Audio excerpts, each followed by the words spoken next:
إن الحمد لله نحمده ونستعينه ونستغفره ونعوذ بالله من شرور أنفسنا ومن سيئات أعمالنا من يهده الله فلا مضل له ومن يضلل فلا هادي له وأشهد أن لا إله إلا الله وحده لا شريك له وأشهد أن محمدا عبده ورسوله يا أيها الذين آمنوا اتقوا الله حق تقاته ولا تموتن إلا وأنتم مسلمون يا أيها الناس اتقوا ربكم الذي خلقكم من نفس واحدة وخلق منها زوجها وبث منهما رجالا كثيرا ونساء واتقوا الله الذي تساءلون به والأرحام إن الله كان عليكم رقيبا يا أيها الذين آمنوا اتقوا الله وقولوا قولا سديدا يصلح لكم أعمالكم ويغفر لكم ذنوبكم ومن يطع الله ورسوله فقد فاز فوزا عظيما أما بعد فإن أصدق الحديث كتاب الله وخير الهدي هدي محمد صلى الله عليه وسلم وشر الأمور محدثاتها فإن كل محدثة بدعة وكل بدعة ضلالة وكل ضلالة في النار أفيقف الله عليك ولا أتركاتك فأسواج يدا النبي محمد صلى الله عليه وسلم أواكب بوا نيكيك إسلام ويقول السلام عليكم ورحمة الله وبركاته ní òní bi'idhnillah gẹ́gẹ́ bí a ṣe sọ fúnra wa wípé ọjọ́ Khamis a máa ṣe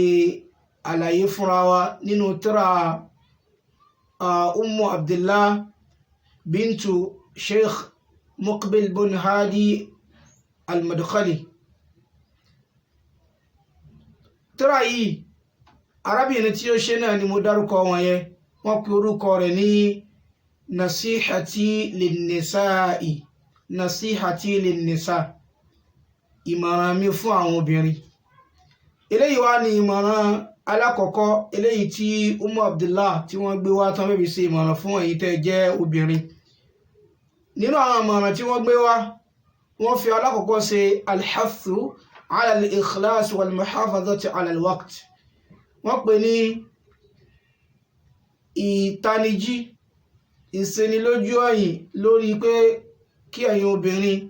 kí ẹ máa ṣe gbogbo iṣẹ́ yín fún Ọlọ́run Ọba àlékè ọlá, kẹ́ ẹ dẹ̀ máa ṣọ́ àsìkò yín, kẹ́ ẹ rí pé gbogbo àsìkò yín yìí ẹ ń lò fún t'Ọlọ́run nìkan.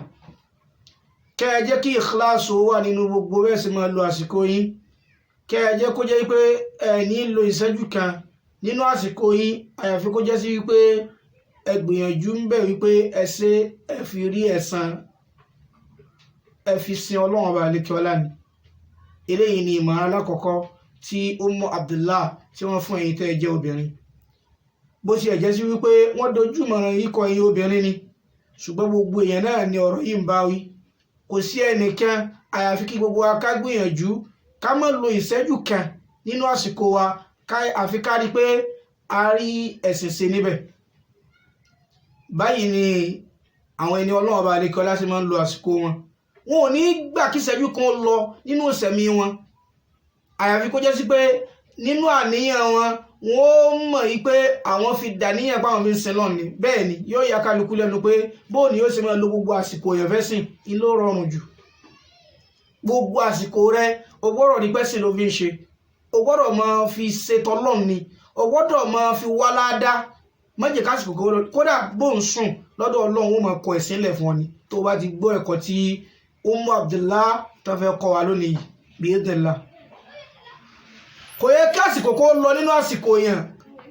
àyàfi kí o rí pé ìyẹn fi gba aládá níwájú Ọlọ́run Ọba àlékè ọlá. Ẹ wá o, Ànábì wa Ibrahim alayhi salatu wassalam ó ní inna salati, dájúdájú òun mi, wa nuski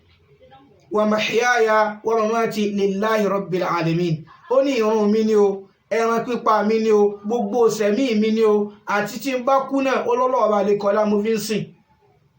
Ẹ wọ̀rọ̀. So Ànábì Ibrahim ka gbogbo ìṣẹ̀mí rẹ̀ Ọlọ́run fi ń sin lọ́ni. bẹ́ẹ̀ náà bẹ̀rẹ̀ káwa tá a jóbìnrin nínú orí àti gbogbo àwa tó yẹ pé ọ̀rọ̀ yìí náà kàn ṣe gbogbo àná lọ̀rọ̀ yìí kàn. èyí ní mọ̀ràn alákọ̀ọ́kọ́ tí wọ́n fẹ́ fún wa, wọ́n ní kárí wípé à ń ṣe àfọmọ́ṣẹ́ wa fún Ọlọ́run Ọba àlékè ọlá pẹ̀lú pé ká máa sọ àsìkò wa fún ìmọ̀ ṣe àfọmọ́ iṣẹ́ fún Ọlọ́run Ọba àlékè ọlá, kó jẹ́ sí pé gbogbo àsìkò wa á fi mọ̀ sin lọ́hùn. kó tó di pé á bọ̀ sínú ẹ̀kọ́ tó fẹ́ kọ́ wa, ẹni tó jẹ́ sí pé ìkíláàsù bá wà fún ìtẹ́pẹ́ ní ìkíláàsù ni wípé ó máa ń ṣe gbogbo nǹkan rẹ̀ nítorí Ọlọ́run, irú rẹ̀ ni yóò rí irú àǹfààní yẹn jẹ, kò ní ṣe nkẹ́kẹ́kẹ́ àfi kọ́ Ọlọ́run Ọba àlékè ọlá máa kọ́ ládàá fún gẹ́gẹ́ bí mo ṣe sọ lọ.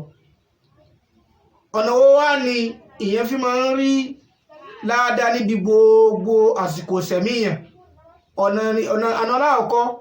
ò ní pé kéèyàn ó láníyàn tó dáa, kéèyàn ó sọ̀rẹ́ńdà fọ́lọ́run Ọba àlékè ọlá, kó ti wà nú àníyàn rẹ̀ pé yìí pé gbogbo nǹkan tí n bá ń ṣe Ọlọ́run Ọba àlékè ọlá mo sọ̀gbésí ayé mi lẹ́fún. èyí kìí sábà rọrùn fáwọn tó jóbìnrin, nítorí pé obìnrin nínú nǹkan tọ́lọ́run Ọba àlékè ọlá dá yín tó fi ṣàdánwò fún yín ni pé ẹ láìkì afẹ́fẹ́ yẹ̀yẹ̀, kí wọ́n yìn yín, kí wọ́n pọ́n yín lé, kí wọ́n kí yín.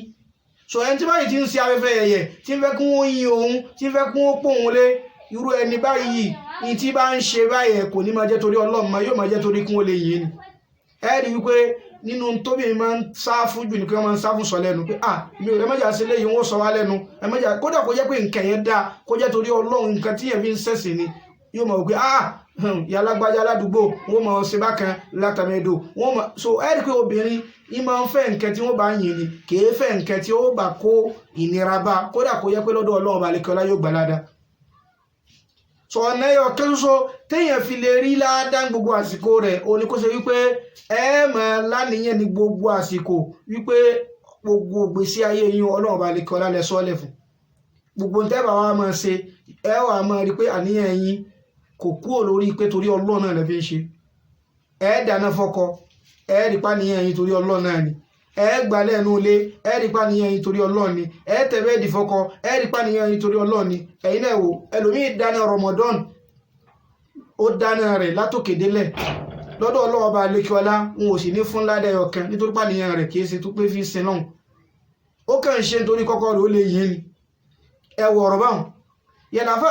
ìyá yìí sọ pé alḥathu ala al-ikhlas, kí àwa obìnrin ká gbìyànjú lórí tá à ń pè ní ikhlas. òun fẹ́ tawájú lórí pé ká mọ tá à ń pè ní al-ikhlas, so that a fi ní déwájú Ọlọ́run lẹ́ni tí àwa ní báǹkẹ̀kan níṣẹ́ lọ́dọ̀ Ọlọ́run níṣẹ́ olóore. àìmọye obìnrin tó ṣe pé wọ́n gbìyànjú gbogbo iṣẹ́ tó fi yẹ kó wọ àlìjẹ́nnà ní orí ṣe, ó ń tẹ̀lé àṣẹ ọkọ ẹ̀, ibi ọkọ bá ní ó jókòó sí ibẹ̀ náà ni, tọkọ bá ní ó dáná wàláhì kò ní rojú, yóò lọ ṣe gbogbo ń tọkọ àtàwọn òfin wà ní bàbá rẹ̀ náà, gbogbo ń tán bá fẹ́ kó ṣe ní òṣè, ṣùgbọ́n kì í ṣe torí Ọlọ́run, nítorí kí wọ́n lè yìn ni, nítorí kí wọ́n lè pọ́n lé ni. so gbogbo ẹni tó bá ti jẹ́ pé kì í bá ti torí Ọlọ́run níbi ń ṣe gbogbo nǹkan rẹ̀, kódà kó ṣe pé sí ayé náà ni kò ní gbalada. bọ̀ wọ́n yìn tó bá déwájú Ọlọ́run tó yẹ kọ́ lọ́wọ́ balẹ̀ kí Ọlọ́run sẹ́lẹ̀sàn, Ọlọ́run wájú oyè pé ẹ̀san rẹ náà lẹ́yìn tí wọ́n ti yàn, ẹ̀san rẹ náà ní pípọ́n ní tí wọ́n ti pọ́n ọ lé yẹ, kọ́rọ̀ owó lè bá yé wa. ẹ já lọ mọ̀ wípé gbogbo nǹkan tí à ń ṣe tó jẹ́ sí ayé, gbogbo ẹ̀ náà láàfin rí ládàá lọ́dọ̀ Ọlọ́run táníyàn wa bá ti dá. nínú nǹkan tá a mọ̀ ní pé kò sí ọgbọ́n béèyàn ó ṣe wà nílé ọkọ, àìbóyá yẹn ṣe ẹ̀wà lé bàbá yẹn, àìbóyá yẹn ṣe ẹ̀dáwà, àìbóyá yẹn ṣe ẹ̀sìn kankan, ẹ rí i pé gbogbo nǹkan tí yẹn bá ń ṣe bó ṣe jẹ́ pé iṣẹ́ ayé yẹn ni, èyí ó fẹ́ máa ṣe nítorí kí wọ́n lè pọ́n yẹn lé ni, nítorí kí wọ́n lè wọ́n bá bínú sí yẹn, kí wọ́n lè bá yìn yẹn. ṣùgbọ́n tẹ́ ẹ bá ti mọrú ẹ̀kọ́ yìí tá a fẹ́ kọ́ra wa lónìí yìí, ẹ wà jẹ́ pé gbogbo nǹkan tẹ́ ẹ bá fẹ́ ṣe ẹ máa ṣe nítorí Ọlọ́run.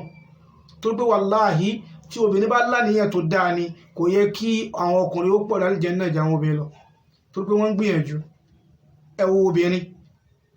àwọn ni Ọlọ́run Ọba àlékè ọlá gbé gbogbo ìgbésí ayé ọkùnrin lé lọ́wọ́. wọ́n á tọ́jú ọkọ, wọ́n á tọ́jú ọmọ, wọ́n á tọ́jú ara wọn, wọ́n á ṣe gbogbo nǹkan. ṣùgbọ́n gbogbo tó ń ṣe yìí ó yẹ wọ́n fi rí ẹ̀san lọ́dọ̀ Ọlọ́run, ó yẹ kí wọ́n fi wà Jánnà ni. ṣùgbọ́n máa bá alíkà náà ànábì tó jẹ́ àmọ́ ìpé obìnrin ó pọ̀ nù ẹwọ̀rọ̀. ànábì tó jẹ́ ká mọ̀ yìí pé àwọn obìnrin ló pọ̀ nù náà nígbàtà náà ibi tó ti lọ gbàrún dé lọ́dọ̀ Ọlọ́run ọba lẹ́kọ̀ọ́lá ó wá ń sọ fáwọn obìnrin pé ẹ̀yin obìnrin ẹ máa ṣe sàdákà o, torí pé fa inni ra'aytu aktharakunna ahli an-nar, pé mo rí pé ilẹ̀ pọ̀ nù náà jù. kí ló fà náà ni pé gbogbo ohun tó fi yẹ kí wọ́n rí ládá tí ó mọ̀ wà Jánnà wọ́n ń ṣe dáadáa yẹ ṣùgbọ́n kì í ṣe torí Ọlọ́run. so ẹ wá jẹ́ pé gbogbo tábà máa ṣe kó máa jẹ́ torí Ọlọ́run, pẹ̀lú pé ká máa rí pé tábà ti fẹ́ ṣe nǹkan ká máa rí pé àníyàn wa ń da à ń láníyàn pé ìrẹ́ Ọlọ́run wọn mo fi ń sìn. yẹn ló fà ló yẹ kí tẹ́ bá ti fi ń sin náà kò ní sú yín, torí ẹ mọ̀ ìpé tí wọ́n bá sí ẹ̀yìn yín gan ẹ̀yin òwúlẹ̀ nídìí ẹ̀yìn tẹ́lẹ̀ ọ̀dọ̀ Ọlọ́run ẹ̀yin ti fẹ́ gbalada. so yóò jẹ́ àlàyé nípa al-ikhlas tí wọ́n sọ fún wa nípa pé ká ṣe àfọ̀mọ́ gbogbo ìgbésí ayé wa, ká ṣe fọ́lọ́run ọba àlekọ́lá, ká gbà pé Ọlọ́run ọba àlekọ́lá la fi ń sìn. ká wá sọ àsìkò wa tí wọ́n sọ ń bì ó náà ni pé gbogbo ògbà ká máa chẹ́ẹ̀kì àníyàn wa pé àtàbí ń sin gbogbo àsìkò wa à ń lò fọ́lọ́run náà ni. ẹ jẹ́ sọ fún yín ẹni tó lọ sí ọjà tí ń lọ tajà, wallahi alazim èèyàn méjì lè lọ sọ́jà tí ẹnì kò sì máa gbalada pé lọ sọ́jà tẹ́nì kò sì ní gbalada. àníyàn lápẹjúwe nìsín èmi àti ẹgbẹjọ gbésù lọ́jà lọ́jọ́ tajà, ẹnì kò sì máa gbalada lọ́dọ̀ Ọlọ́run pé fi ń sin Ọlọ́run ní bó ṣe tó lọ tajà yẹn, ẹnì kò sì ní gbalada. kí ló jẹ́ kí ìyà tó wà láàrin méjèèjì? àníyàn ni. torí pé alákọ̀ọ́kọ́ tó ń gbésù lọ́jà àníyàn tiẹ̀ ni pé òun lọ ṣe wàhálà kó wọn lọ tajà yìí nítorí kó wọn lè bá rí halali òun jẹ, kó wọn lè rí kó wọn bá jẹ haram, torí pé Ọlọ́run bá lè kọ́ ọlá ṣe jíjẹ haram léèwọ̀ fún un. ẹ wò bẹ̀rù Ọlọ́run ní fi ń tajà rẹ̀, Ọlọ́run bá lè kọ́ lọ́wọ́ àmọ́ fún ládá tí bá ti ń tajà yẹn, ẹ wà níyàn. ṣùgbọ́n ẹnì kejì ìtò òun fi lọ tajà ní wípé wọn ò lè kàn rówó ń tòun kó kàn fi ṣayé, ẹ wò kò ní ibi kẹ́kẹ́ tó fi lọ so ọjà tí ń tàyẹ tó fi lọ so mọ́ tí ó fi máa gba ládá. ajẹ́sí pé nìsín ìwọ náà tó ń gbálẹ̀ inú ilé ló ti ń gbálẹ̀ rẹ obìnrin, bó o ṣe ń gbálẹ̀ inú ilé yẹn Ọlọ́run bá lẹ́kọ̀ọ́ ló sì máa kọ ládá fún ọ táníyàn rẹ bá ti jẹ́ pé o wá ọ̀nà bó o ṣe lọ so àníyàn rẹ pọ̀ mọ́ pé o sáà fi ń sin lọ́nà. ẹ̀wọ̀n tí ń gbálẹ̀ nìsín ń gbálẹ̀ nítorí pé kílẹ̀ ò lè mọ́, irú eléyìí kan gbálẹ̀ ni mubaha ní bókàn ṣe wà lásán kọ́kàn gbálẹ̀ lásán lélẹ́hùn. ṣùgbọ́n ẹnì kan ó sì máa gbálẹ̀ ní tiẹ̀ yóò sì fi gbálẹ̀ pé yẹ ń gbálẹ̀ kó mọ́, torí pé ilẹ̀ tó bá ti mọ́ á lè rí irun kí fọ́lọ́run bá lè kí ọlá dáadáa, wọ́n sì máa kọ́ ládàá fún, torí pé ń gbálẹ̀ yẹn nítorí tọ́lọ́run kì í ṣe pé ń gbálẹ̀ yẹn nítorí kílẹ̀ ó kàn mọ́ lásán. ẹ rí i pé ibi nǹkan ayé náà á máa gbá ládàá rẹ̀ tánìyàn wa ti dá. ìyá ló fà sọ̀hábà kan kí n tó mú àwọn ọ̀rọ̀ tí ṣéèkọ̀ tán mú wá, ṣéèkọ̀ Ummi Abdullahi, sọ̀hábà kan yọ wíńdò sílé rẹ̀, gbà tó wá yọ wíńdò sílé rẹ̀ ànábì wá rí wíńdò tó yọ, ànábì wá ní àkílá dé tó fi yọ wíńdò yìí, ó wá ní òun yọ wíńdò yìí nítorí kóhùn olè máa bá àrátẹ́gùn, torí pé atẹ́gùn máa wọlé òye ó tún máa wọlé. ànábì ní ó bá sì yọ wíńdò yìí nítorí kó lè bá máa gbọ́ pé irun sódà tó fi lè máa gba dáadáa nítorí pé ó tó yọ wíńdò ẹwọ̀rọ̀. ṣe ń tó yọ wíńdò nítorí pé kátẹ́gùn ò lè máa wọlé ó ṣe ń fún torí ayé lélẹ́hùn ẹ̀tígẹ́ẹ̀tì ọ̀run. ṣùgbọ́n tó yọ wíńdò nítorí kó lè bá máa gbọ́ pé irun ẹ̀rí pé torí ẹ̀sìn lélẹ́hùn yóò wà máa gba dáadáa lọ́nà pé yíyọ wíńdò tó yọ wíńdò yẹn tó fi ń sin náà ni. bẹ́ẹ̀ náà nìwọ náà ó wà gbogbo ọ̀nà tó fi rí pé tó bá ń ṣe àní ọlọ́ọ̀ni kì í ṣe tèèyàn, so that ó fi dé lálẹ́ kìámà ó kàn kó iṣẹ́ tó pọ̀ dé, torí pé wàláhí ẹwọ gbogbo wàhálà tẹ́ ń ṣe yìí tẹ́jọ́ mìíràn, wàhálà tẹ́ ń ṣe yẹn pọ̀, kò wá ní dá káwọn wàhálà yóò kàn wá máa lọ bá ń lásán láì fi rí ẹ̀san lọ́dọ̀ Ọlọ́run, kò ní dá báwọn. yẹn ló fà tí ṣéèkọ̀ yìí fi fẹ́ fún yín nímọ̀ràn yẹn, so ti yẹ pé ẹ máa lo gbogbo àsìkò yín, ẹ máa sọ gbogbo àsìkò yín kẹ́ẹ̀rí pé ẹ fi ń gbẹ ládàá ni, ẹ máa sọ gbogbo àsìkò yín kẹ́ẹ̀rí pé ẹ fi ń gbẹ ládàá ni, ẹ má jà àsìkò yín ó kàn máa waste lórí tí ò ní túmọ̀. àti wá sọ pé ọ̀nà tí èyí ó fi wá máa sọ gbogbo àsìkò rẹ̀ tí ó sì fi máa gba ládàá òun náà ní káníyàn rẹ̀ kó máa jẹ́ torí Ọlọ́run. sheikh wa mú ẹ̀rí alákọ̀ọ́kọ́ wá nítorí pé lórí wípé ìmọ̀ sọ àníyàn èèyàn lórí gbogbo ohun tí ẹ bá ń ṣe kódà kó jẹ́ nǹkan ayé oní ó mú yàn gbalada wọ́n á mú hadith eléyìí tí Imam Bukhari gbé wá nínú hadith wọn ọ̀nà hadith alákọ̀ọ́kọ́ hadith Umar bin al-Khattab tí gbogbo àmọ̀ yẹn náà ni Umar bin al-Khattab sọ wípé anna Rasulullah sallallahu alaihi wasallam qala ó ní ìránṣẹ́ Ọlọ́run ọba àlékí ọlá sọ wípé al-a'malu bin-niyya riwaya kan níbi riwaya mi ó ní innal a'mala bin-niyya Ànábì ní al-a'malu bin-niyya gbogbo ṣẹ́ ó bùkátà àníyàn gbogbo tí ẹ bá fẹ́ ṣe ló bùkátà àníyàn tó fi ń ṣe àníyàn tí ẹ wá lè jẹ́ torí Ọlọ́run ó sì máa gbalada ó sì dé lọ́dọ̀ Ọlọ́run ó dálé kíámà ó sì bá ẹ̀san ó bá ṣe olóore rẹ̀ lẹ̀ nítorí àníyàn tí ẹ jẹ́ torí Ọlọ́run àníyàn tí ẹ sì lè jẹ́ torí ayé ìwọ ò ní ládà kẹ̀kẹ́ ó kàn wéṣì àsìkò yẹn ni ó sì kábàámọ̀ lórí wéṣì àsìkò yẹn lálẹ́ kíámà torí pé Ànábì ní al-a'malu bin-niyya iṣẹ́ àwọn iṣẹ́ bùkátà àníyàn Ànábì wa ní wa likulli mri'in ma nawa ìsì ń bẹ fún gbogbo èèyàn kọ̀ọ̀kan ọkùnrin ni obìnrin ni ọmọdé ni àgbà ni ń bẹ fún kálukú ma nawa in tó bá láníyàn àníyàn tó bá níyẹn ni ó jẹ́ in tó bá ṣe ó wà fún Ànábì wa ní níbi hadisi yẹn ó wá dojúkọ àwọn tí wọ́n sípò padà láti Mẹ́kà lọ sí Mádínà kápẹ́júwe tí wọ́n yóò lè bá yé wa Ànábì wa ní faman kanat hijratuhu ila Allahi wa rasulihi ẹni tó bá sípò padà láti Mẹ́kà sí Mádínà nítorí Ọlọ́run ọba àlékiọlá àti láti fi tẹ̀lé ìlànà ní Muhammad sallallahu alaihi wasallam fa hijratuhu ila Allahi wa rasulihi Ànábì ní sẹ́rí ìsípò padà yẹ tó sípò padà yẹ yóò sì máa jẹ́ ìtí ó rẹ̀ sàn lórí ẹ̀ yóò máa jẹ́ torí Ọlọ́run àti fi tẹ̀lé Ànábì náà Ànábì wa ní wa man kanat hijratuhu lid-dunya ẹ̀rí Ànábì wa ní ṣùgbọ́n tó yẹ pé ìsípò padà rẹ̀ bá jẹ́ torí ayé Ànábì ní yusibuha yóò rí ayé náà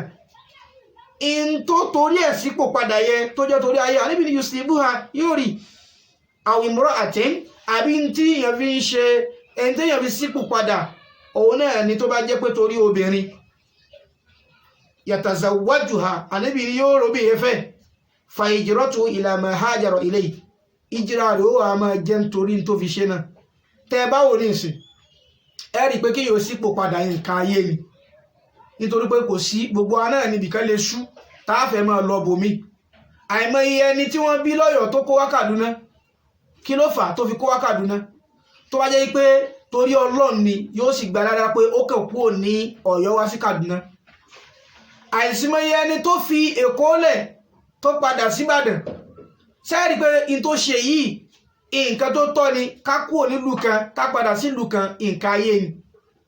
ṣùgbọ́n ìwọ kúrò nílùú kan ó padà sílùú kan ìkúrò nílùú kan tó padà sílùú kan táníyàn rẹ̀ bá jẹ́ pé torí Ọlọ́run ló mú ọ kúrò nílùú kan padà sílùú kan wàláhì ó sì gba ládá lórí Ọlọ́run lórí pé ó kàn kúrò ń bẹ̀ lọ síbi kan bẹ́ẹ̀ náà ni àpèjúwe irú ẹ̀ náà ló wà fẹ́yìn obìnrin lórí gbogbo tẹ́ bá ń ṣe tó jẹ́ nǹkan ayé nǹkan ayé ni nǹkan tẹ́ ń ṣe ṣùgbọ́n táníyàn bá ti jẹ́ torí Ọlọ́run ẹ̀ sì máa gba ládá lórí ẹ̀ ìtumọ̀ rẹ̀ nìyẹn ẹ rí pé kéyìn ò sípò padà tó bá jẹ́ torí obìnrin yóò rómi ìyẹfẹ́ ṣùgbọ́n kò ní ní ládá lórí Ọlọ́run mọ́ tí wọ́n sọ fún àbí hadith yẹn nìyẹn irú ẹ̀ náà rẹ̀ àti mú wálẹ̀ kan yẹn gba pé gbogbo tẹ́ ẹ bá ń ṣe ẹ máa gba ládá bá ti jẹ́ pé torí Ọlọ́run ni kódà kó jẹ́ pé nǹkan ayé ni nǹkan ṣùgbọ́n bàtà nìyẹn bá ti jẹ́ pé torí Ọlọ́run lẹ́yìn fi ń ṣe ẹ sì máa gba ládá lórí ẹ̀ ọ̀rọ̀ alákọ̀ọ́kọ́ ni hadith alákọ̀ọ́kọ́ nìyẹn tí sheikh Ummu Abdullah ọmọ sheikh wa Muqbil gbàtí ìyá yìí wá mú hadithi yìí wá ó wá sọ̀rọ̀ tiẹ̀ lábẹ́ hadithi ó wá ní wa inni usi nafsi wa iyyakunna bi taqwallahi azza wa jal ó ní èmi o Ummu Abdullah ní sọ̀rọ̀ yìí o mama Abdullah ní sọ̀rọ̀ yìí tó kọ tírà yìí ẹ ti rí obìnrin ló kọ ẹ̀yin náà ẹ má wò kó bí ní ẹ kẹ́kọ̀ọ́ ẹ̀sìn obìnrin ló kọ tírà yìí Ummu Abdullah wá ní wa inni usi nafsi èmi wá ń sọ fúnra mi báyìí mo ń ṣe wáàsí fúnra mi mo ń fúnra mi mọ̀ràn mo ń sọ àsọ́ọ́lẹ̀ fúnra mi wípé wa iyyakunna àtẹ̀yìn obìnrin yìí náà tí mo ń bá sọ̀rọ̀ mo ń ṣe wáàsí fún gbogbo wa wípé bitaqwallah pé ká lọ bẹ̀rù Ọlọ́run azza wa jal ọba tó la rẹ̀ ga fi sirri wal alan ká bẹ̀rù Ọlọ́run ní kọ̀rọ̀ wa àti ní gbangba wa wa an naj'ala al-amala khalisan liwajhi llahi al-karim ká sì lọ rí pé gbogbo iṣẹ́ tá a bá ń ṣe gbogbo wàhálà wa ká lọ fiṣẹ́ yìí lẹ̀ ká máa ṣe khalisan liwajhi llah lẹ́yìn tá a kàn fi máa wojú àánú Ọlọ́run al-karim a máa fi wojú orí Ọlọ́run alápọ̀nlé ni wa alla na'mala ayya amalin riya'an aw mufakhiratan ó wá ní ká sì máa gbìyànjú ká má ṣe wàhálà wa ká má ṣe èyíkéyìí iṣẹ́ kankan riya'an lẹ́yìn tá a fi ń ṣe sí àrí mi gbogbo tá a bá ń ṣe ó ní ká rí pé ká má ṣe àwọn nǹkan yìí ní ẹni tá a fi ń ṣe sí àrí mi aw mufakhiratan àbá sí ẹ fi ń yẹn fanda àfi ń ṣe fakhar àfi ń yẹn fanda náà ni wa an naltazima bidinina ká sì rí pé adúnímọ̀ ẹ̀sìn wa ká gbìyànjú ká rí pé adúnímẹ̀sìn wa fa innana mas'ulat ó ní pé torí pé àwọn tá a jóbìnrin mas'ulat gbogbo wa lọ́wọ́ bá lẹ́kọ̀ọ́ ló bi léèrè o amama Allah Ọlọ́run ó bi wá nígbà tá a bá wà wájú ẹ̀ azza wa jal ọba alápọ̀nlé ọ̀rọ̀ tí ara ìyá yìí sọ láàrin yìí wọ́n fi ń sọ fún ẹ pé gbogbo tá a bá fẹ́ máa ṣe kárí ipá ń ṣe nítorí Ọlọ́run torí pé Ọlọ́run ó bi wá ká yọ gbogbo àsìkò wálẹ̀ gbogbo sí ayé wa kárí pé àfi ń sin lọ́ọ̀ ni kárí pé àfi ń sin lọ́ọ̀ ni lẹ́yìn ìgbà tí ìyá yìí wá sọ̀rọ̀ yìí tán ó wá tún mú hadith mi wá eléyìí tí òun náà wà nínú Sahih Bukhari àti Sahih Muslim hadithu Adi ibn Hatim ni hadith yìí báyìí lẹ́rù tó pọ̀ gan wallahi alazim tí ẹ bá gbọ́ hadith yìí tí bá tún fi gbogbo àsìkò rẹ̀ waste tí ò mọ́ lo gbogbo ìṣẹ́jú rẹ̀ kọ̀ọ̀kan torí Ọlọ́run wallahi ìyẹn onírònú kí ni hadith yìí Adi ibn Hatim olóògbà hadith yìí wá látọ̀dọ̀ Ànábì wa Muhammad sallallahu alaihi wasallam ó sọ wípé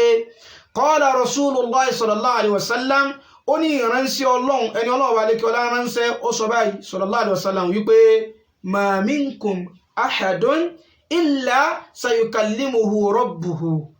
laysa baynahu wa baynahu turjuman fayanzuru aymana minhu fala yara illa ma qaddama min amalihi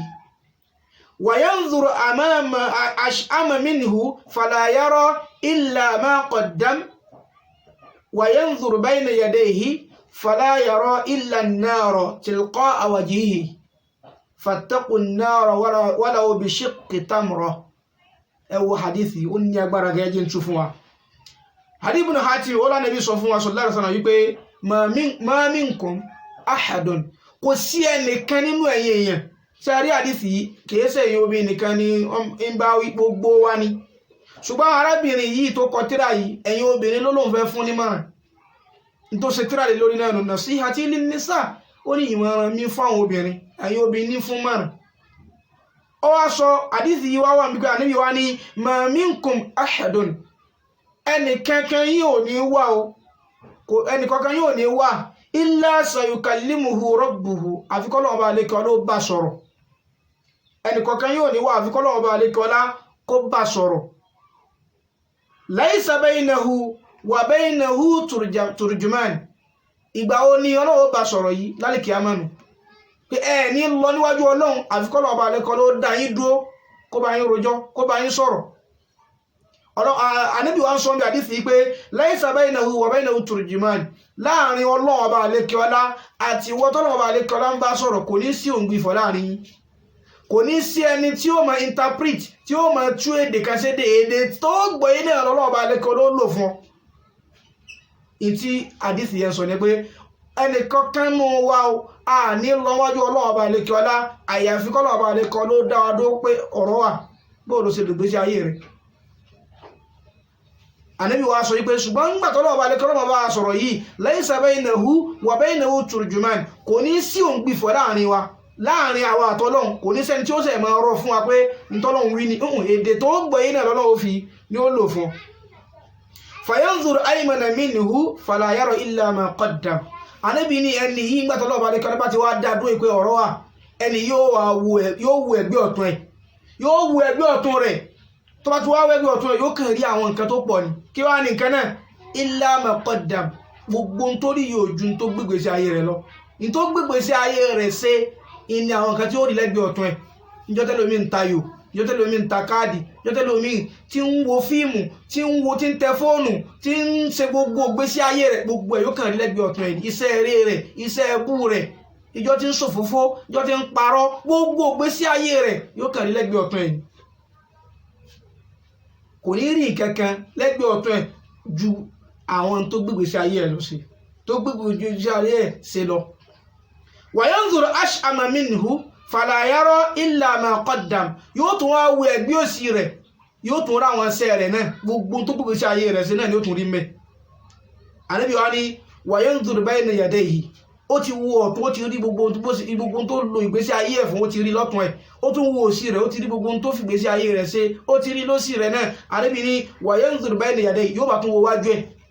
iwájú tí ó dojúkọ tí ó wọ báyìí fala yara illa an-nar kò wá ní rí kẹ̀kẹ́ níwájú rẹ̀ jùlọ lọ yóò kàn rí jahannama tilqa wajihi jahannama tó wá rí ibẹ̀ wọ́n á dojú ẹ̀kọ́ jahannama yẹn wọn ò ní jẹ́ kọjú síbi iṣẹ́ rẹ̀ jahannama gẹ́gẹ́ wọ́n dojú ẹ̀kọ́. Ànábì wa ní fattaqun nar gbogbo yín o ẹ lọ páyà náà walaw bi shiqqi tamra kódà kó ṣe pé ẹ̀ẹ̀la dàbínù kan lẹ́ẹ̀kan fi ṣe sàárà àwẹ̀ dàbínù kan lẹ́ẹ̀kan fi ṣe sàárà láti fi wójú rí Ọlọ́run. Ànábì ní ẹ ṣe kẹfì páyà náà. So ajẹ́sí pé nìsín ìrẹ́ obìnrin tó ń fún nímọ̀ràn àtẹ̀mí àti ẹ ká gbìyànjú ká tún àníyàn wa ṣe lórí gbogbo tá a bá ń ṣe kó yẹ pé a fi ń wojú rí Ọlọ́run ní kó mọ̀ yẹ pé a fi ń wá ẹ̀yìn a fi ń wá ayé a fi ń wá pọ̀nlé a kàn fi ń wá tí ò nítumọ̀ lásán tí ó tàn nítorí pé tá a bá ṣe nítorí Ọlọ́run nìkan ni ó ṣẹ́kù ìlà àbáwájú Ọlọ́run. Èyí tá a bá ṣe nítorí ara wa àbá ṣe nítorí ẹ̀yìn kí wọ́n lè yìn wá a ṣe nítorí kí wọ́n lè pọ́n wa lé kò síbi tí ń lọ ju pé ayé náà ni ó ti parẹ́ ayé náà ni ó ti parẹ́ ẹ̀yìn òjò ayé lọ. Sàhábà kan bẹ kí n tó lọ sábẹ́ yìí bàbá rẹ̀ Hakim náà ń porúkọ sàhábà yìí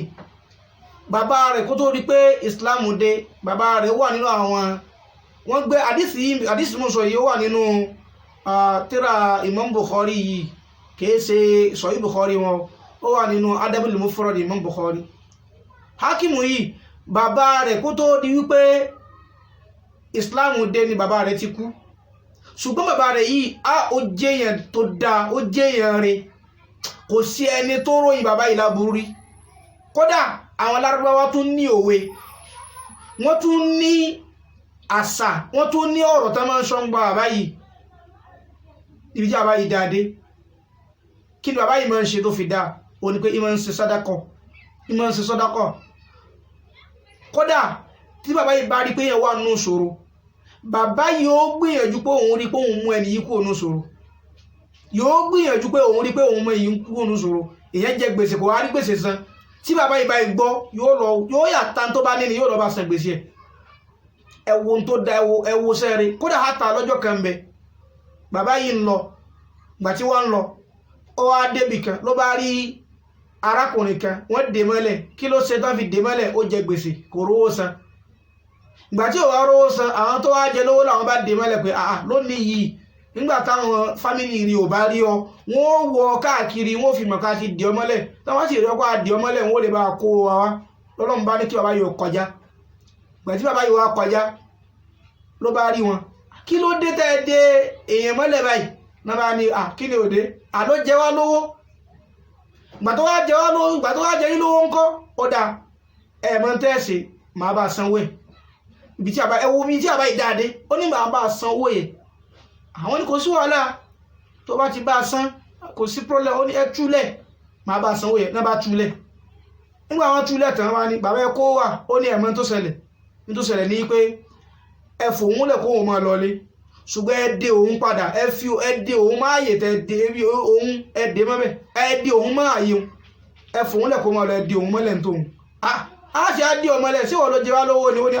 ṣe rí gbèsè ọrùn rẹ̀ tó jẹ yín ẹgbẹ́ kúrò lọ́rùn rẹ̀ ẹgbẹ́ lóhùn ó ní ẹgbẹ́ lóhùn lórí ẹgbà pé òun jẹ yín báyìí ẹ wá di òun ẹ̀fọ́ òun lẹ̀kọ́ máa lọ wọ́n wá ní kí ló dé wọ́n ní tó fà ní wípé bẹ́ẹ̀ bá di òun láàrin ọdún kan kò ní fámìlì tí ó béèrè rẹ̀ débi pé wọ́n kó wá tí wọ́n fi wá sanwó ṣùgbọ́n ṣe rí òun tóun tẹ́ ẹ bá di òun gbàtà bá fi rí ìṣẹ́jú méjì sí mẹ́ta wákàtí kan ó pẹ́ tán àwọn èèyàn wọ́n wà béèrè òun ojú ẹsẹ̀ náà wọ́n dẹ̀ kó wá tán bá gbọ́ pé òun jẹ gbèsè so fún délé ẹ tú òun lẹ̀ di òun ẹ dákùtà ló lè ṣe lé ẹ wo ìwà tó dáa ẹ wo iṣẹ́ tó dáa ṣùgbọ́n tó ń ti bẹ́ẹ̀ sàhábà yìí tó wá jẹ́ ọmọ bàbá tá a sọ yìí pé kí Islam tó dé ní àbáyé ti kú ó wá béèrè lọ́wọ́ ànábì sallallahu alaihi wasallam nípa ìrẹ́ ànábì iṣẹ́ dáadáa ni bàbá mi ṣe yìí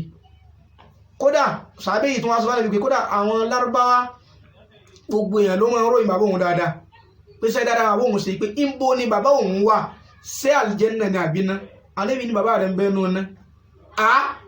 ó yẹ sàhábà yìí lẹ́nu pé ilé ìbò ládùúgbò iṣẹ́ tó ṣe yìí ṣé kò wá ní rẹ̀sán lọ́dọ̀ ọlọ́ọ̀bá alẹ́kẹ́ ọlá ni ẹ wá gbọ́n tánàbí sọ ànábì sallallahu alaihi wasallam sọ wípé ẹ̀san tí ó gbà ẹ̀san tí bàbá yìí ò gbà òun náà ni ìwọ ò gbọ́ òwe táwọn lárúbáwá máa ń pa ni ìwọ ò gbọ́ àṣà táwọn lárúbáwá máa ń dá ni àṣà náà lẹ̀san ìgbà tí bàbá rẹ̀ ò gbà tán ń sọ lẹ́yìn bàbá rẹ̀ ìjẹ́ kí láṣà náà òun náà ni pé wọ́n máa ń sọ fún gbogbo ẹni tó bá ṣe sàárà wọ́n ní ẹni yìí sì ń ṣe sàárà bí bàbá wọn ó ti wà ní òwe wọn bí kí wọ́n máa sọ̀rọ̀ Abíọ́lá nìsín kẹwàá rẹ̀ ní tó ṣe sàárà kẹwàá ní ó sì ṣe sàárà bí Abíọ́lá torí wọ́n mọ̀ pé kò sí ẹni tó sàárà ṣe tó ń ṣe sàárà dáadáa tó bàbá wọn gbogbo ẹni tó bá ti wọ́n ń ṣe dáadáa lẹ́yìn ìgbà tí bàbá yẹn ti kú tán ó ti wá di òwe wọn wọ́n ní ìwọ ẹni yìí sì ń ṣe dáadáa ìdẹ̀ ń ṣe sàárà bí bàbá alágbájá ànábì ní ládàá tí ó gbà náà ni pé wọ́n ti ń yìn lẹ́yìn rẹ̀ ànábì ládàá rẹ̀ lójú bá wọn kí wá ló dé tí òfin ní gbaládá lọ́dọ̀ Ọlọ́run òun náà ni pé gbogbo ohun tí ń ṣe yìí kìí ṣe torí Ọlọ́run bí nǹkan yìí ṣe dáa tó bí ṣe ń ṣe dáadáa tó kìí ṣe torí Ọlọ́run yìí kàn ń ṣe nítorí ayé ni torí ẹni tí ò sí ẹ̀mọ́ Ọlọ́run ni ẹ̀sìn tó wà lójú ayé rẹ̀ òun náà ni ẹ̀sìn àwọn Nasara òun náà ni kí yóò wà ní ẹ̀yìn ànábì Ìsá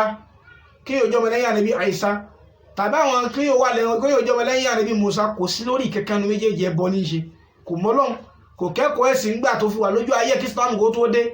so òun kàn ṣe tí ṣe yìí ní nature ìwà rẹ̀ kàn dá bẹ́ẹ̀ náà ni wọn náà tó o bá ń fi gbogbo òsẹ̀mí rẹ̀ kàn ṣe nature pé normal bó ṣe yẹ ká ṣe náà nìyẹn a ṣà sì dáná oúnjẹ normal náà ní ká dáná oúnjẹ a ṣà sì gbálẹ̀ nù ilé normal náà ní ká gbálẹ̀ nù ilé a ṣà sì fọṣọ ọkọ normal náà ní ká fọṣọ ọkọ asasi ṣiṣẹ́ ká fi gbogbo nǹkan tásàsì ṣe kó wá máa rí ní rí normal pé is nature kákẹ́sẹ́ lásán as normal kìí ṣe bóyá kákẹ́sẹ́ nítorí ká lè fi rẹ́sàn lọ́dọ̀ Ọlọ́run kìí ṣe bóyá owó ní owó náà àti yí àníyàn rẹ sí ẹni tí ó gbalada lọ́dọ̀ Ọlọ́run ó ṣòfò sẹ́ ó dé láyé kí a mọ owó ọ̀tún rẹ ò ní rí kankan mẹ́ owó sì rẹ kò sí nítorí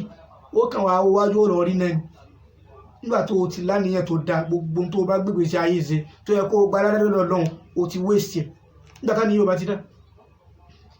so tó bá rí báyìí ẹ̀yà jẹ́ ká mọ̀ wípé ká gbìyànjú ká tún àníyàn wa ṣe ìyẹn ló fà tán fi ní Ọlọ́run ó bá kálukú wa sọ̀rọ̀ ìbá sí ó sì bá wa sọ̀rọ̀ yìí kò ní sí òǹgbùfọ̀ láàrin wa o kò ní sẹ́ni tí ó tu ntọ́lọ́run bá lè kọ́lá bá ń sọ fún wa kò ní sí ẹni tí ó mọ̀ tún táwọn náà bá ń sọ lọ́jọ́ Ọlọ́run bá lè kọ́lá yóò sọ èdè tá a gbọ́ àánú ó sì sọ ntọ́lọ́run bá lè kọ́lá gbọ́ torí gbogbo èdè ló ń gbọ́ lọ́jọ́ yìí yóò àwọ̀ ọ̀tún ẹ̀ kò ní rí kankan bẹ̀ ju tó gbégbé sí ayé ẹ̀ sí lọ yóò wò sí ẹ̀ kò ní rí kankan bẹ̀ ju tó gbégbé sí ayé ẹ̀ sí lọ tó bá wo wájú ẹ̀ báyìí iná ní òrì ànábì wa ní ká páyà àná kódà kò sí pé awọ ẹ̀ dàbínú láàfi ṣe sọ́dá kọ́ sójú ọ̀nà Ọlọ́run láti fi lè ráàánú láti fi lè rójú rí Ọlọ́run ànábì ní kárí pa ṣe láti fi ní ẹni tí ń fi ń páyà àná ìgbà tí ṣéèkọ̀ yìí tó wá mú àdìsí yìí wá tán wọ́n wá ní wattaqwa pé ìpáyọ̀ Ọlọ́run ọba àlékẹ́ ọlá tí Ànábì sallallahu alaihi wasallam ń sọ níbi àdìsí pé kápáyọ̀ Ọlọ́run òun náà ni kalimatun jami'atun òun náà ni gbólóhùn kan tó kún ó kún gbólóhùn yìí ó kẹnu tó pọ̀ gbólóhùn yìí fẹ̀ gan fahiya ibaratun tó bá ní ìbẹ̀rù Ọlọ́run ó fẹ̀ gan gbólóhùn kan tó fẹ̀ ni fahiya ibaratun an ta'atillahi wa ta'ati rasulihi nǹkan tó wá ń pè ń bẹ̀rù Ọlọ́run òun náà ni ìmọ̀ tẹ̀lé àṣẹ Ọlọ́run àti ìmọ̀ tẹ̀lé àṣẹ ànábì rẹ̀ sallallahu alaihi wasallam. So gbogbo ẹni tí bá ti ń tẹ̀lé àṣẹ Ọlọ́run tí ń tẹ̀lé àṣẹ ànábì òun náà lè bẹ̀rù Ọlọ́run. Ìtọ́lọ́run ní kó ṣe ó ń ṣe, ó sì ń sá fún tó ní ó má ṣe. Ìtànàbí ni ó ṣe ó ń ṣe, ó dẹ̀ ń sá fún tó ní ó má ṣe. Òyí gangan ló bẹ̀rù Ọlọ́run. Definition ìbẹ̀rù Ọlọ́run tànàbí ní ká fi bẹ̀rù tó ní ká bẹ̀rù nìyẹn. Ṣékọ̀ yìí wá ní ìyá yìí wá ní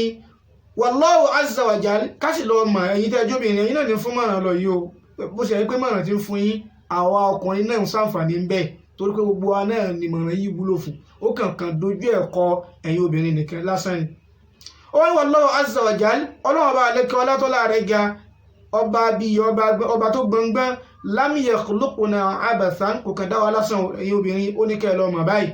Qala Allahu ta'ala ìyẹn ló fà t'Ọlọ́run fi sọ nínú suratul mu'minun aya 115 pé afahasibtum annama khalaqnakum abathan wa annakum ilayna la turja'un. Ọlọ́run ní abẹ́ ń lérò ni wípé a kàn dá yín lásán sáyé kẹ́ẹ̀kẹ́ lọ máa jẹun bí ẹran ṣe ń jẹun, kẹ́ẹ̀kẹ́ máa sùn bí ẹran ṣe ń sùn, kẹ́ẹ̀kẹ́ máa ṣègbésí ayé bí ẹran kó ṣe ń ṣègbésí ayé. Ọlọ́run ní sí ń tẹ́ lérò pa dá yín fún un. Wa annakum ilayna la turja'un abẹ́ ń lérò pé bóyá ẹ̀sì ẹ̀ ní padà wá jábọ̀ fún wa ni.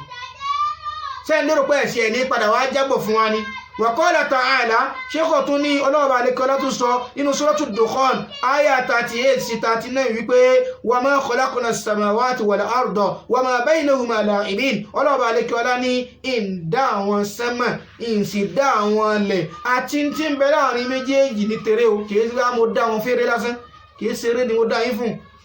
Ma khalaqnahuma illa bil haqq. Ọlọ́ọ̀bà àlékọ́lá ní ìdá sánmà àti ilẹ̀ àti tí ń bẹ láàrin wọn méjì ju pé mo dá wọn torí òótọ́ kan ni, torí òdodo kan ni mo torí ẹ̀ dá wọn. Kí náà lòdodo náà kí wọ́n sì mí. Ọlọ́wà ní walakinna aktharahum la ya'lamun. Ọlọ́run ní ṣùgbọ́n ọ̀gọ̀rọ̀ àwọn èèyàn dáyé tán wọn ò mọ̀ tá torí ẹ̀ dá wọn mọ́. Ọ̀gọ̀rọ̀ àwọn èèyàn dáyé tán wọ́n lérò pé kákan wọn agbáyé lásán ká kọ́lé kárí bí máa gbé kára mọ́tò ká máa kàn yẹn fanda ká máa gbádùn ká máa ṣe fàájì. Wọn ò mọ̀ yí pé ó ní èròǹgbà kẹtọ́lọ́ba àlékè ọlá rí tó fi dá wa. Ọlọ́run nígbà táwọn èèyàn dáyé tán wọn ò mọ̀ tá torí ẹ̀ dá wọn mọ́ o. Nínú suratu al-Ahqaf ọlọ́ọ̀bà àlékè ọlá tún sọ nínú suratu al-Ahqaf aya ẹlẹ́kẹta Ọlọ́run tún ní khalaqna as-samawat adá àwọn sánmà wal ardo àti àwọn ilẹ̀ wa ma baynahuma àti tí ń bẹ láàrin méjèèjì adá wọn illa bil haqq. Ọlọ́ọ̀bà àlékè ọlá ní ń ta adá wọn sílẹ̀ nítorí òdodo pípín wọn sinmi wa ajalin musamma a sì dá wọn fúngbà kan ni wọ́n kú ọmọbẹ̀ ìjọ kan. Walladhina kafaru amma unziru mu'ridun. Ọlọ́run ní ṣùgbọ́n tá a rí ni pé àwọn tó ń sá ìgbàgbọ́ ibi nǹkan tí wọ́n ń kìlọ̀ fún wọn pé kí wọ́n kú ọmọbẹ̀ wọ́n sì ń sẹ́rí kú ọmọbi ọ̀rọ̀ tó ń sọ wọn sí ẹ̀gbọ́. Ọ̀rọ̀ tó ń sọ fún ọ pé ẹ kó ọmọbi nǹkan báyìí ẹ má ṣe báyìí eléyìí ẹ má ṣe wọn ò sí ẹ̀wá gbọ́ sọ́rọ̀ lẹ́nu wọn ò gbọ́ sáwọn tó ń sọ fún wọn lẹ́nu wọn ò gbọ́ sáwọn tọ́lọ́ọ̀bà àlékè ọlá rán sí wọn àwọn ànábì wọn ò gbọ́ sí wọn lẹ́nu. Bẹ́ẹ̀ náà sì làwọn àrólé ànábì àwọn àfà tó ń kìlọ̀ fáwọn èèyàn wọn ò gbọ́ sí wọn lẹ́nu. Ọlọ́run ní in tó ń ṣẹlẹ̀ sí wọn nìyẹn nígbà tí wọn ò mọ̀ ń ta torí ẹ̀dá wọn. Sheikh tó sọ fún wa pé nínú suratu Sad aya 27 ọlọ́ọ̀bà àlékè ọlá tó sọ fún wa pé wa ma khalaqna as-samaa wal arda wa ma baynahuma batila. Ọlọ́ọ̀bà àlékè ọlá ní sánmà àti ilẹ̀ àti tí ń bẹ́nu méjèèjì mí ń dá wọn torí kẹ́ lè máa bàjẹ́ o. Ẹ wọ̀rọ̀ Ọlọ́run dá ká wá báyé jẹ́ káyé báyé jẹ́ mọ́ táyé ṣe ni ká má báyé jẹ́. Nínú suratul Hijr aya 85 Sheikh tún gbé wá pé Ọlọ́run àlékè ọlá sọ wípé wa ma khalaqna as-samawati wal arda wa ma baynahuma illa bil haqq. Ọlọ́run ní mi ń dá ayé ń dá sánmà àwọn sánmà àtàwọn ilẹ̀ àti ń tó wà láàrin méjèèjì kí ó ló wà láàrin sánmà àti ilẹ̀ àwọn èèyàn náà ni. Ọlọ́run ní ń dá wọn illa bil haqq àfi torí òdodo. Àtẹ̀yà àtàǹjẹ̀nú tá wà lórí ilẹ̀ àtẹranko gbogbo wa náà là ń sin lọ́n ọ̀tọ́lọ́n sì dáwà fún náà nù. Ẹni tí ò bá wá sin lọ́n nínú èèyàn àtàǹjẹ̀nú ó ti dáràn. Ṣé ráwọn ẹranko àwọn sì ń sin lọ́n torí pé ọlọ́ọ̀bà àlékè ọlá já mọ́ ìpín kò sí tóun dá tí ò máa sin òun àkànlè mọ́ bá ṣe ń sin òun ni áyà rẹ̀ ń bẹ. So àwọn ẹranko náà ní bá ṣe ń sin lọ́n ṣùgbọ́n àwọn ń sin lọ́n tiwọn láì ní gbalada ni wọ́n ti dá wọn lórí ẹ̀ wọ́n ti ní bẹ́ẹ̀ sí náà Ọlọ́run sì sọ wípé àmọ́ bá sí àwárà àkàmọ́ bá sí òun so ń tọ́lọ̀ ń dá gbogbo nǹkan sí nìyẹn Ọlọ́run á ní wà inna sa'ata la'atiyah Ọlọ́run ni ẹwà jẹ́ ń sọ fún yín o alìkìyàmọ̀ ń bọ̀ ọjọ́ kan ń bọ̀ táyé ó parẹ́ tí ò ní sí kankan mọ́ Ọlọ́run á ní Ọlọ́run sọ báyìí nínú Suratu tá sọ yẹn ìgbà tí ṣékọ̀ wá mú àwọn ayà yìí tán tó wá mú wá tán ó wá ní òun gangan wá sọ̀rọ̀ lábẹ́ rẹ̀ ṣékọ̀ yìí wá ní fafi hadhil adillati nínú àwọn ẹ̀rí tá a kó wá yìí á rí nínú àwọn ẹ̀rí kí láàrí o bayanun á rí àwọn àlàyé kan wípé anallaha ipe dájúdájú Ọlọ́run ọba lékiọlá khalaqa samawati wal ard pé ó dá àwọn sánmà àti àwọn ilẹ̀ yìí li ajli iqamati ddini wat tawhid agbọ́yé ń bẹ̀ yí pé ìtọ́lọ̀ nítorí ẹ̀dá sánmà àti ilẹ̀ òun náà ní nítorí ìmú ẹ̀sìn Ọlọ́run ọba àlékọ́lá dúró àti ìmú Ọlọ́run ọba àlékọ́lá lọ́kan ṣoṣo mímọ̀ sí nǹkan mí ìmọ̀ Ọlọ́run nìkan ká máa sin Ọlọ́run ọba àlékọ́lá lọ́kan ṣoṣo ká máa sin nǹkan mí ìmọ̀ ká mú ẹ̀sìn Ọlọ́run ọba àlékọ́lá dúró bó ṣe tọ́ ìtọ́lọ̀ nítorí ẹ̀dá wa nìyẹn ṣékọ̀ yìí wá ní ìyẹn ló fà tọ́lọ̀ ọba àlékọ́lá tó fi sọ nínú sọ́tò Dhariyat 56 eléyìí gangan wá lámọ́lẹ̀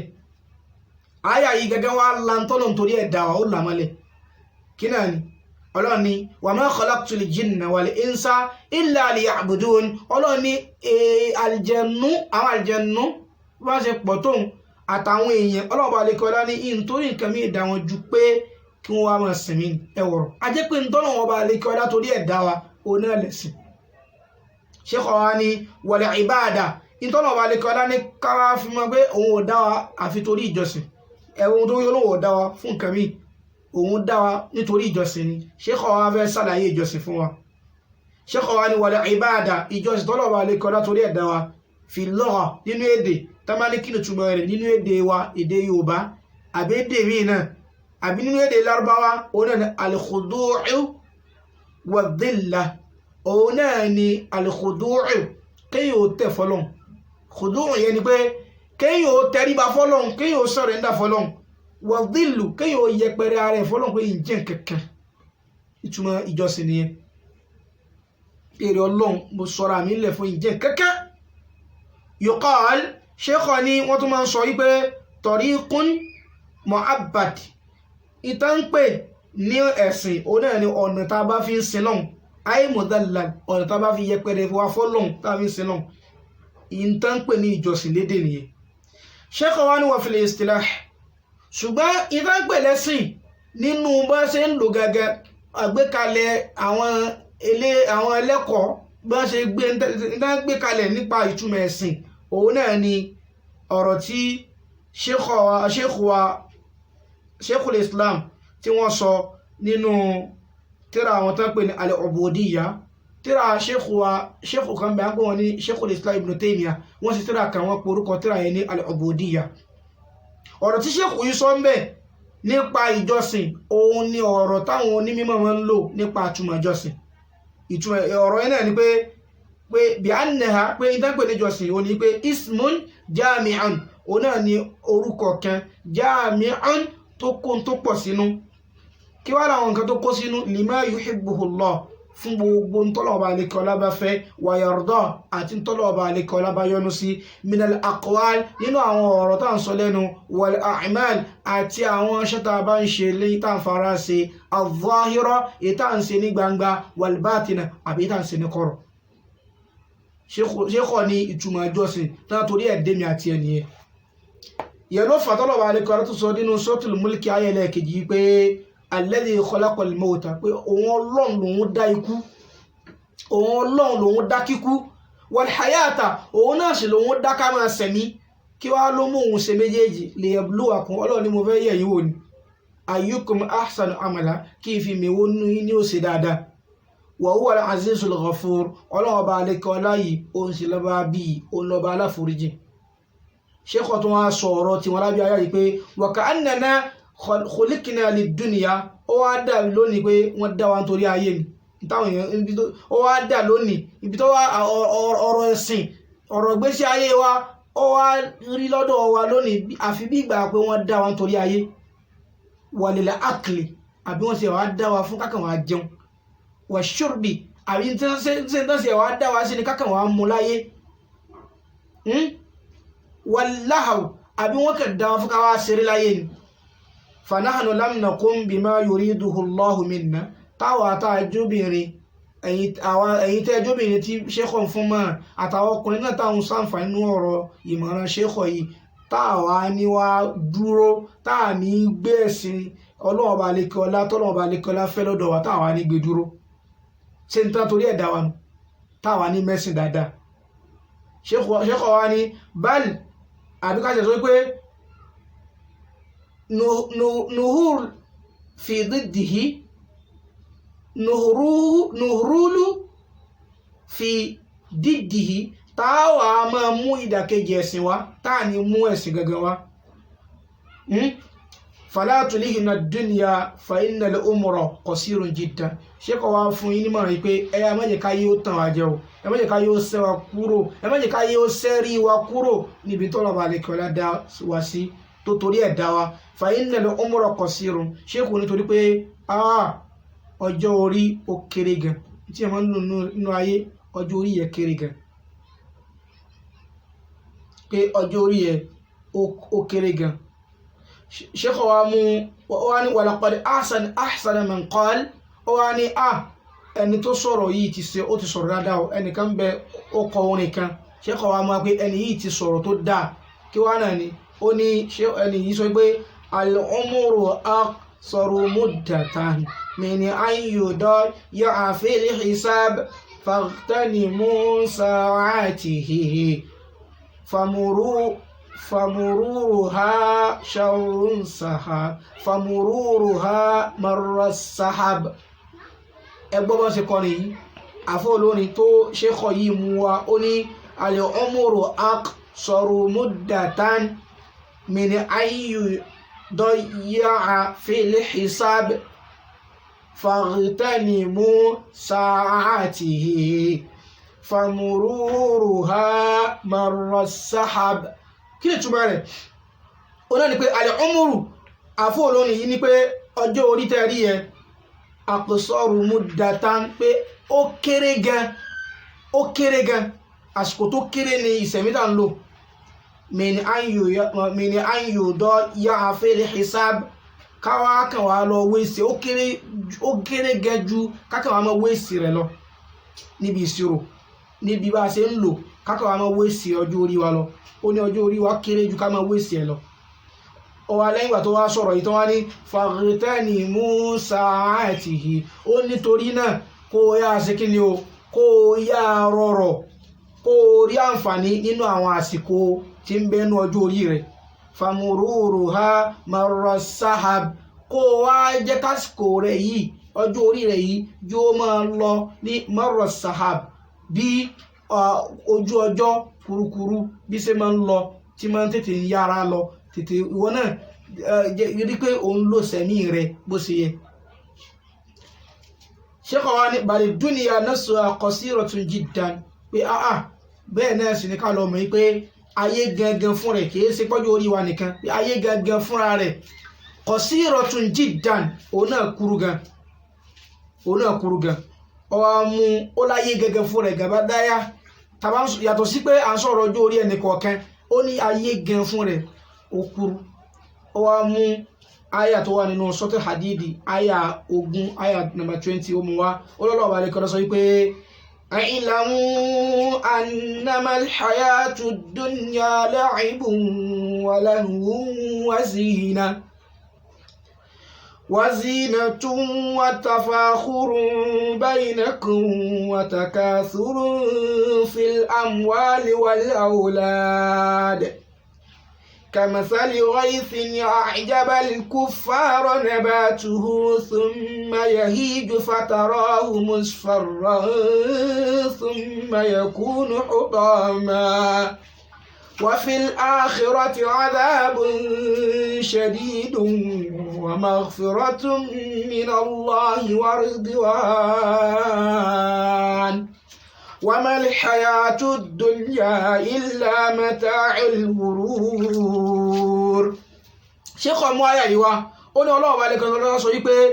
ìlàmù gbogbo yẹn lọ mọ̀ wípé annamal hayatu dunya la'ibun pé ayé tẹ́ rí ìtẹ́yìn kàkún ilé eré ni wàláhàwọn ilé eré mọ́dé ilé eré àgbà ilé eré mọ́dé ni wàzínà ilé ọ̀ṣọ́ lásán láyé ibi tá a gbé tọkọ̀ ó ti ranjú mọ́ wa ẹ wo ọkọ̀ tó ranjú mọ́ yẹn tábà náà já kọ̀ọ̀kan 2019 náà ṣe gbé tó bá tún di 2020 báyìí ó tún ti já mi àwọn tó ń lo ọkọ̀ ní 2019 wọ́n mọ̀ rí i pé àwọn tí ń lo ọkọ̀ tó ti gbó àwọn ò bá ayé lọ mọ́ wọ́n tún máa lé ètò tó jáde ní 2020 tí nígbà tó jáde 2020 tó wá di 2021 omi ò tún jáde ètò wà 2020 òun ò tún wúlò mọ́ zina náà ni ayé náà nù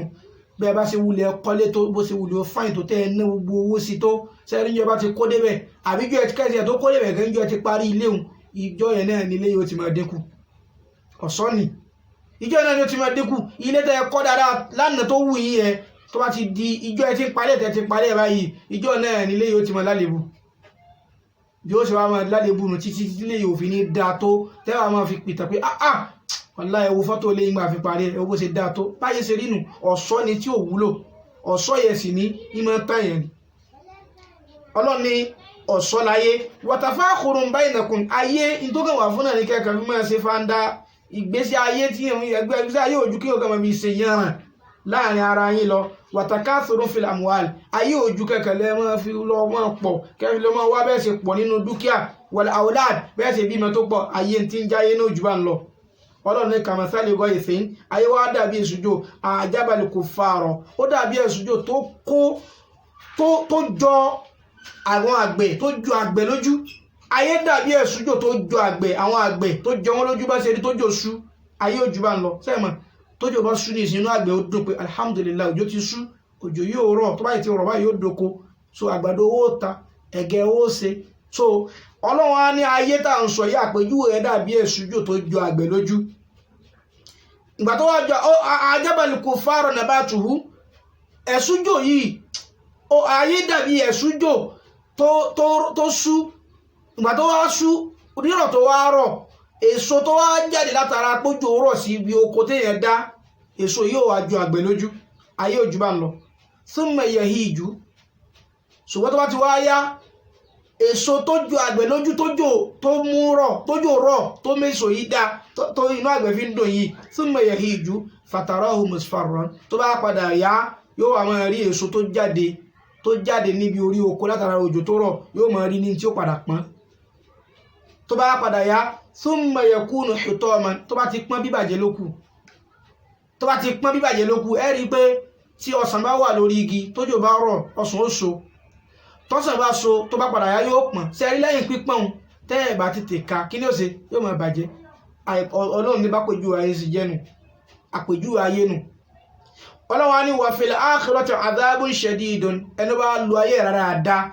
yóò wá dé lálẹ́ kíámà yóò wá bá ìyà shadidun ìyà tó le koko yóò bá pàdé ṣùgbọ́n bẹ́ẹ̀ náà sì ẹni bá lu ayé ẹ̀ dáadáa wa maghfiratun min Allah òun wà rí àforíjì ọlọ́run wa ridwan yóò sì rí ìyọ́nú ọlọ́run á ní wa mal hayatud dunya ayé yìí ò wá jẹ́ nkẹ̀kẹ́ illa mata'ul ghurur àfi kí ni o àfi ìtànjẹ lásán ìgbádùn ìtànjẹ láyé ṣé kọ́ mọ́ ayé ìwà káfí lè mọ̀ yí pé ká mọ́ lè ayé ká mójútó ń táàfi rí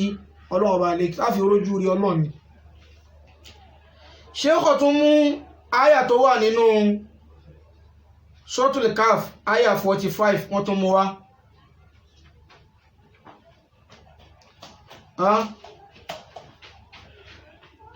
so wọ́n mú àyà yìí wá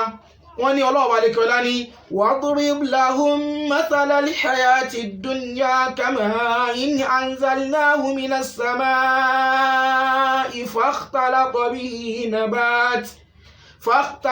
bihi nabatul ardi fa asbaha ashima tadruhu ar-riyah wa kana Allahu ala kulli shay'in muqtadira wọ́n ní àpèjúwe ayé ọlọ́ọ̀bá alẹ́kọ́lá fi àpèjúwe ayé lélẹ̀ pé ó dàbí ma'in ó dàbí omi kan ni anzalnahu minas sama tá a sọ̀kalẹ̀ láti sama fakhtalata bihi nabatul ard tó kàn wá jẹ́ pé nígbà tó mi yé wá sọ ó wá rọ̀pọ̀ mọ́ èso orí ilẹ̀ àpáyé náà jù bá náà lọ. Àyà yẹn pọ̀ wọ́n mú wá bá wọn tún mú àyà míì náà wá nínú sọ́tù Yunus àyà 24 wọ́n lọ́lọ́ ní innama mathalul hayati dunya kama'in anzalnahu minas samai fakhtalata bihi nabatul ard mimma yakulu an-nas wal an'am hatta idha akhadhat al-ardu زخرفها وزينت وظن أهلها أنهم قادرون عليها أتاها أمرنا ليلا أو نهارا فجعلناها حصيدا كأن لم تغن بالأمس كذلك نفضل الآيات لقوم يتفكرون. wọ́n tún máa yà ìwà láti fi jẹ́rìí pé ayé dàbí òjò tí kàn ń rọ̀ ni ó dàbí omi tó sọ̀kalẹ̀ láti sánmà tó wá rò pọ̀ mọ́ irúgbìn ilẹ̀ mimma yakulu nas nínú táwọn èèyàn máa ń jẹ wal an'am àtàwọn ẹranko hatta idha akhadhatil ardu zukhrufaha wa zayyanat wa dhanna ahluha annahum qadirun alayha títí tó kí ní ìbá fi wá so tó ti ṣe dáadáa tí ilẹ̀ náà bá ti wá mú mímú dáadáa rẹ̀ tó ti mú èso yìí dáa tán ó ti di tó dáa ròdò yìí dé wa zayyanat wa dhanna ahluha kí ní yìí ti dọ̀sọ́ èso yìí ti dá ó ti tó jẹ wa dhanna ahluha ẹni tó wá lè so yìí inú rẹ̀ yá máa rò wípé annahum qadiruna alayha yóò ti mọ̀ wípé alhamdulillah àti eré so báyìí àti ní tó dá ataha amruna laylan lábá dé lóru làwọn ọlọ́run bá mú àṣẹ wa dé lóru aw nahar àbá dé lọ́sàn faja'alna hasidan ka'an lam taghna bil ams àwa sọ oko yìí di tí ò ṣe wúlò mọ́ débi pé ẹni tó lóko yìí àmà lérò àfi bí ìgbà pé nǹkan yìí ò ṣe èso lánàá kadhalika nufassilu al-ayat ọlọ́run ní báńnà sí máa ń ṣàlàyé àwọn àmì wa ní ìfọ́síwẹ́wẹ́ li qawmi yatafakkarun fún àwọn tán bá ronú. gbàtí ṣẹ́kọ̀ọ́ wa mọ́ àwọn ọ̀rọ̀ yìí wá tán wọ́n wá padà sọ ọ̀nà wa kọ́mẹ́ǹtì lábẹ́ àwọn àyà yìí pé wad-dunya fu'la min ad-dunu ay al-qurbu sami'tu bidhalika li sabqiha lil-ukhra وقيل سميت الدنيا لدنوها إلى الزوال ذكره الحافظ في فتح الباري عند أول حديث من صحيح البخاري. so wọ́n kàn fi tún ròyìn ayé náà ni wọ́n wá ní fàdúnìyà ayé tẹ́rí yìí hutomun za'il nǹkan tí ó lọ ni tí ó yẹ ni wàzílùn abir òjì tíyàn rí lónìí ni tí ò ní sí mọ́ wal-ghurur biha hilak àwọn àtànjẹ tí sì ń bẹ́ẹ̀ máa ń pààyàn rún ni. ó wá fi mú àyà mi náà wà ní suratul An'am àyà 130 pé Ọlọ́run ní wa gharratihumul hayatud dunya ayé tàn wọ́n jẹ wa shahidu ala anfusihim annahum kanu kafirin lẹ́nà fi wá jẹ́rìí lera wọn lórí pàwọn sí ẹ̀kọ́ tọ́lọ́n. so wọ́n mú àwọn àyà yìí wá báyẹn. so lẹ́yìn ìgbà tó wá mú wá wọ́n tún ròyìn ayé pé ìyà dunya pé ayé ìtẹ́rí yìí o taqulu bimil'in fiha hadarin min batashi وفتكي فلا يغرركم من ابتسام فقولي مضحك والفيل مبكي pé ayé ń sọ pé ayé tẹ́rí yìí pé ayé nù taqulu bimil'in fiha ń sọ pẹ̀lú tó wà nù yìí pé hadarin ẹ ṣe pẹ̀lẹ́pẹ̀lẹ́ min batni ẹ ṣe pẹ̀lẹ́pẹ̀lẹ́ min batashi wa fatiki ẹ ṣe pẹ̀lẹ́pẹ̀lẹ́ fala yagrurukum min ibtisamun ẹ má jò jẹ́ pé dùnnú ẹ̀rín smile ẹ má jò tàn yín jẹ ìdùnnú tẹ̀ ń rí nínú mi ẹ má jò tàn yín jẹ faqawli mudhikun ọ̀rọ̀ mi ní máa ń pààyàn lẹ́rìn wal fi'lu mubki ṣùgbọ́n ìṣesí èmi ayé ní máa ń pani lẹ́kùn ni ìṣesí èmi ayé ní máa ń pani lẹ́kùn ni. ṣékọ̀ tó wá ní wàyí àdáàrùn ayé tẹ́rí ó ní ìgbésí ayé ó ní ilé kan wa ta'abu ra'is la yahna bi ri'asatihi wa tajiru la yahna bi tijaratihi wa zari' la yahna bi zira'atihi wa halum majaro pé ayé yìí ó dàbí ilé wàhálà lásán tí yóò máa darí tí ó tí darí rẹ̀ ò ní ṣàǹfààní kankan ó dàbí ilé tí yóò máa ṣòwò tí ó ṣe ní àǹfààní kankan ó dàbí ilé tí yóò máa kéré oko tí ó ṣe ní àǹfààní kankan. ó wá ní fàyíyà idha salati li ahadin min janibin tadawwarat alayhi min jawanibi ukhra òun náà ni tó bá dáa fẹ́ lómi kò ní dáa fẹ́ lómi. so ibi ni a ti dúró lónìí ṣùgbọ́n nǹkan tí wọ́n kàn fẹ́ lò fún wa náà nínú gbogbo àwọn àlàyé ayé tó ń sọ pé ayé látẹ̀kan oníkan lè mọ̀ yí pé ẹ̀sìn ni ká mójútó ayé yìí ò lè túmọ̀ pé ayé yìí kéré gan so ti yé pé ayé yìí ó kéré gan yàrá ló fà tí ṣe kọfí ní fasa'adatu fi hadhihi dunya oríire tí ń bẹ láyé yìí la tatimmu li ahadin kò lè pé fẹ́ni kankan o yaqulu Allahu azza wa jal ayé yìí ò lè pé lóore fún yẹn lọ́lọ́run fi sọ pé òun dá laqad khalaqna al-insana fi kabad lọ́lọ́run fi ní òun dá ayé fún òun dá ọmọnìyàn fi kabad níbi wàhálà ni ayé fi shidda níbi ilé kókó wà fi sahihayn nínú àdísì mi tó wà nínú sahih Bukhari àti sahih Muslim níbi àdísì Abi Qatada àdísì tí Abu Qatada gbà wá ó sọ wípé anna Rasulullah sallallahu alaihi wasallam pé ànábì ní murra alayhi bi janaza nígbà tá ànábì kọjá lẹ́gbẹ̀ẹ́ sàárè kan faqal ànábì wá sọ wípé mustarihun wa mustarahun minhu pé mustarihun ẹni yìí wá sinmi wa mustarahun minhu àwọn èèyàn wọ́n dẹ̀ tó sinmi fún náà qalu ya Rasulallah wọ́n wá ní ìrà nábì mal mustarih kí ni túmọ̀ mustarihu tó ní ó wá sinmi wal mustarahu minhu tó sọ wípé wọ́n tó sinmi fún wọ́n sinmi lára tiẹ̀ náà qal ànábì wá ní ala abdul mu'min àpèjú ayé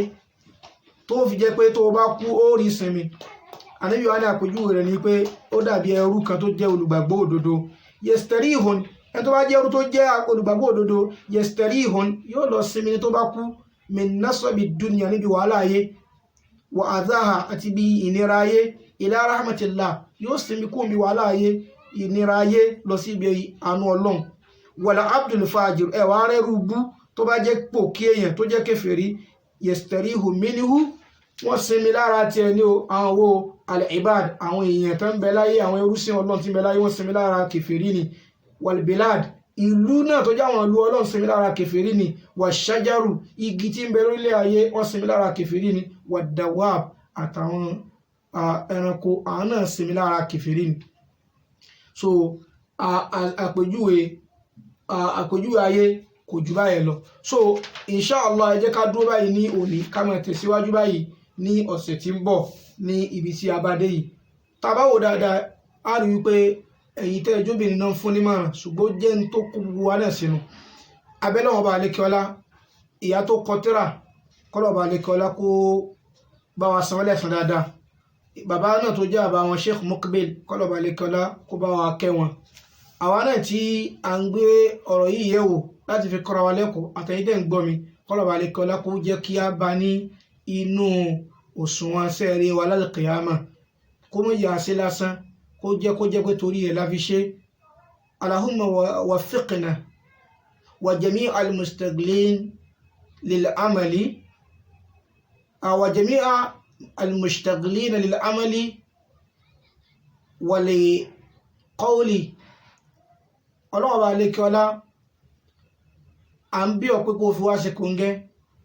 wa jami' al-mustaghilin lil-amali salih àti gbogbo àwọn tó bá bí sí lórí iṣẹ́ rẹ̀ wal ilmi nafi' àti ìmọ̀ tí ń wúlò gbogbo náà ni kó bá fi wọ́n ṣe kóńgẹ́ warzuqna al-ikhlas àwa bíọ̀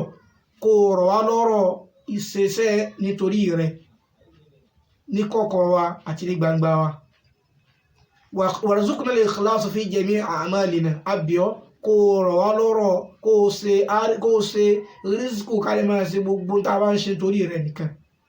innaka waliyyu dhalik wal qadir alayh wọ́n ló fẹ́ ká bíọ̀ àti ti bíọ̀ wọ́n ló sì ní kápá láti ṣe ní tàǹfẹ́ fún wa àbíọ̀ ní tá a fẹ́ náà ni pé gba ogun tá a bá ṣe lọ́wọ́ wa mọ́jọ́ jẹ́ pé